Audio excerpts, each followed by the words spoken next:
And yellow, welcome to the Mango Grove, everybody. My name is Krisha, and this is going to be the third video in the Binance margin trading series. That's right here. So yeah, in our first video, I essentially showed you, well, how do you activate your margin trading account on the exchange, and in the second video, I showed you how to transfer your margin into your margin account.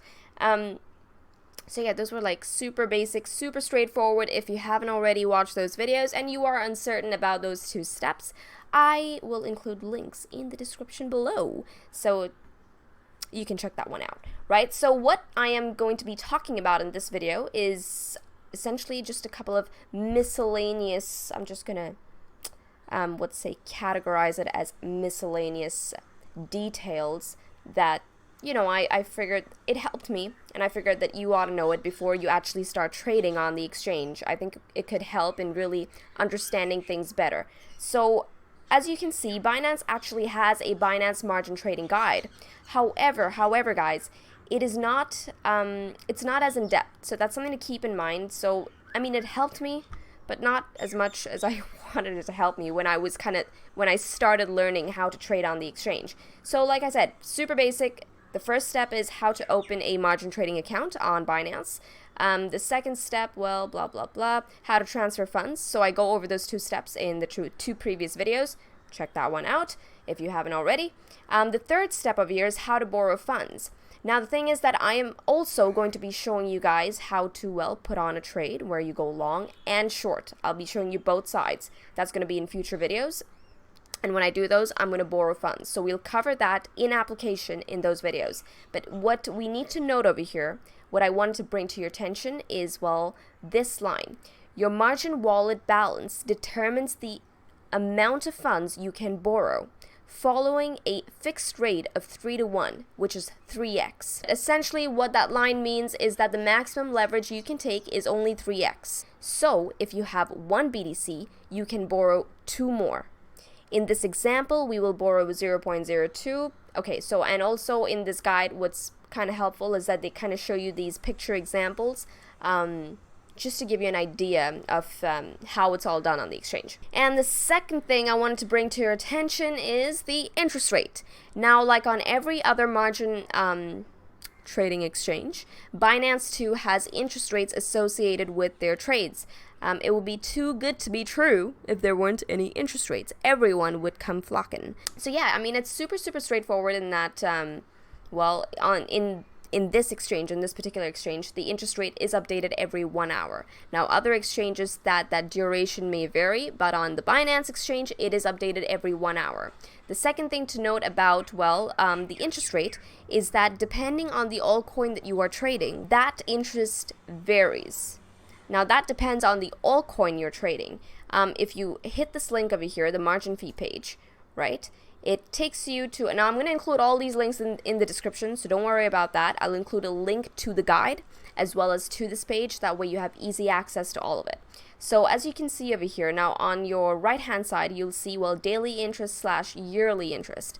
And you will see a list of interest rates associated to each altcoin that you can trade using margin. So this way you're not caught off guard when you do have to pay back what you borrowed plus interest. You're not caught off guard on the interest part of it in case you are trading, you put up a trade on an altcoin with high interest on it. So with that said, let's go on over back to our guide, because there are a couple more things that I want to bring to your attention. And the third thing that I wanted to bring to your attention today is, well, the margin level. Now, I have only seen this on the Binance exchange, and I think it's a pretty cool addition to the interface. And what is it? It's essentially a meter. Now, as soon as you navigate to your margin account dashboard, you're going to see this meter. And this meter is almost like a visual of your margin level. Now, if you are wondering, well, what is my margin level? What does that mean?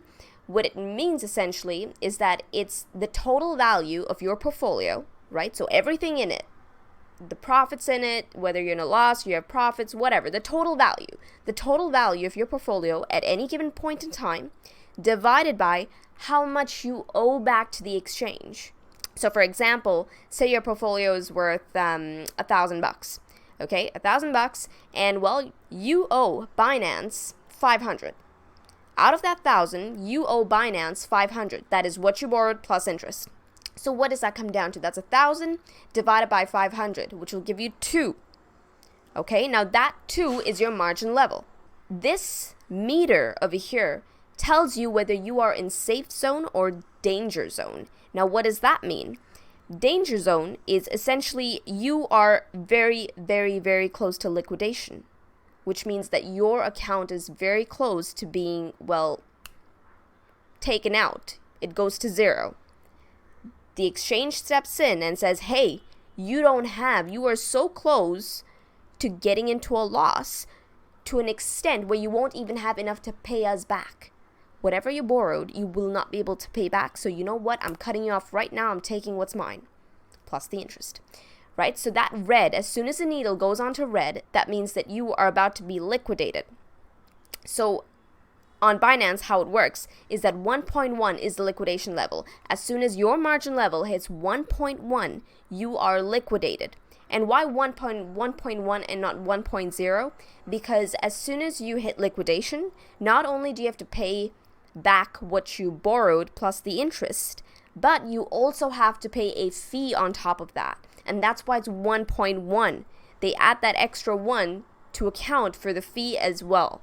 The fee that you have to pay for being liquidated. So you're paying the fee, you're paying what you borrowed, plus you're paying the interest. Not worth it, right? The 1.3 level over here, which is almost like between the yellow and the red zone, you're kind of on the cusp there, that's a margin call. So as soon as your margin level hits 1.3, you get margin called. And that's when the exchange tells you that, hey, if you want to avoid getting liquidated, you better start adding margin, or at least consider adding margin, or consider taking an action that would prevent you from hitting your liquidation point, even if that means closing the position, whatever. So that's at that 1.3 margin level, you get a margin call. 1.1, you get liquidated. Okay, 1.5 and well, greater than that, you're in safe zone. That's the green zone right here, right? Greater than 1.5 is brilliant. I'm guessing that's a dark green. It's not on the meter, but between that 1.5, 1.4, whatever, you're in safe zone. But essentially what you want this margin level to be, you always want it to be greater than 1.5 to be in safe territory with your entire portfolio. You do not want to get liquidated. And in these highly volatile markets like the freaking crypto market, and not only is it volatile, it's highly correlated, especially if you're trading altcoins. And on margin, that too, now you're able to trade altcoins on margin, you need to understand the risks associated with it. For those of you who have been in the space for a long time and who know what I am talking about, BTC only has to make one move to shit on the majority of the altcoin party. So these are things that you must consider when, well, taking trades, altcoin trades on margin. So you want to make sure that this margin level is always in safe zone.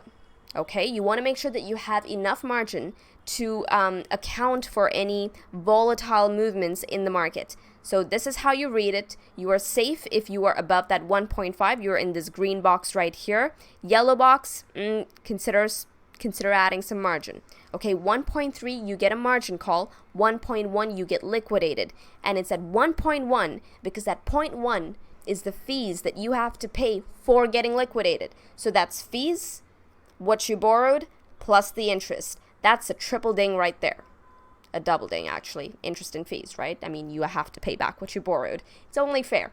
So yeah, that's the margin level. Super straightforward. It's a nice visual of whether you're safe or not. So use that well. But yeah, guys, this is all I have for you in terms of all the miscellaneous details that you need to know when using the Binance Exchange. I think everything else is best understood in application. So in our next video, I'm going to be putting on a long position on the Binance Margin Trading Exchange. So I'm going to see you guys there. Ciao.